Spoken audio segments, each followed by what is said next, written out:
সাহিত্য ও চলচ্চিত্র সম্পর্কিত কিছু প্রশ্নোত্তর আজকের আলোচনার বিষয়। ভারতের সর্বপ্রথম পূর্ণাঙ্গ ছবি কোনটি? রাজা হরিশ্চন্দ্র। বাংলাদেশের পূর্ণাঙ্গ নির্বাক ছবি কোনটি? বিল্বমঙ্গল। ভারতের সর্বপ্রথম সবাক চিত্র কোনটি? আলম আরা। বাংলার প্রথম সবাক চিত্র কোনটি? জামাই ষষ্ঠী।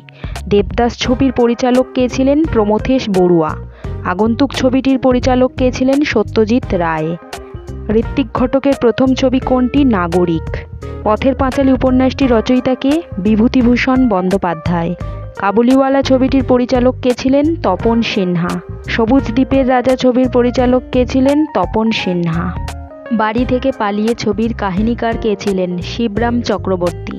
বাড়ি থেকে পালিয়ে ছবিটির পরিচালক কে ছিলেন? ঋত্বিক ঘটক। বাড়ি থেকে পালিয়ে ছবিটির সঙ্গীত পরিচালক কে ছিলেন? সলিল চৌধুরী। তপন সিংহ কবে দাদা সাহেব ফালকে পুরস্কার পান? 2006 সালে। মহানগর কাহিনীর রচয়িতা কে? এই কাহিনী নিয়ে কে সিনেমা তৈরি করেন? রচয়িতা হলেন নরেন্দ্রনাথ মিত্র ও সিনেমা তৈরি করেন সত্যজিৎ রায়। অশ্বনী সংকেত উপন্যাসটির লেখক কে? বিভূতিভূষণ বন্দ্যোপাধ্যায়।